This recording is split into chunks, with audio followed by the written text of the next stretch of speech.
PRP therapy is everywhere. From professional athletes to weekend warriors, everyone's looking for faster healing without surgery. But is it really the breakthrough it's claimed to be? And does PRP work the same for all injuries? Or does it help some joints, like the knee, way more than others, like the shoulder? I'm JJ, and today we're digging into the real science to find out where PRP truly delivers and where it might be falling short. Let's do this. This is JJ Actual. We are Oscar Mike. Before we dive into the research, let's quickly break down what PRP therapy actually is and why it's become such a popular treatment for injuries. PRP stands for Platelet-Rich Plasma. It's a treatment that uses your own blood to help speed up healing. The process involves drawing a small amount of your blood, spinning it in a centrifuge to concentrate the platelets, which are rich in growth factors, and then injecting that concentrated plasma back into the injured area.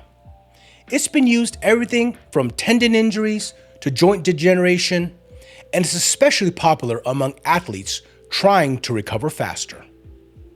Understanding where PRP actually works can save you or someone you know thousands of dollars, months of recovery time, and a lot of false hope. Now that we know what PRP therapy is, let's look at what the research actually says. Starting where PRP has been the most successful, treating knee injuries. In cases of knee osteoarthritis, research consistently shows that PRP therapy helps reduce pain and improve function. A 2016 systemic review by Mahue and colleagues found that PRP was more effective than traditional hyaluronic acid, HA, injections for relieving knee pain and improving mobility. Patients often reported noticeable improvements in just a few months, and in many cases, PRP delayed or even avoided the need for surgery. PRP also shows promising results for chronic tennis elbow, technically called lateral epicondylitis. A 2017 meta-analysis by Fitzpatrick and colleagues showed that PRP injections helped patients who hadn't responded to standard treatments like physical therapy or corticosteroid shots. In joints like the knee and elbow, PRP appears to reduce inflammation and support natural healing processes very effectively. But what about shoulder injuries, specifically for rotator cuff tears? The evidence is much more mixed. A 2019 review by Hurley and colleagues found that PRP injections can improve pain and shoulder function, especially in partial tears, but it didn't necessarily heal the tears themselves.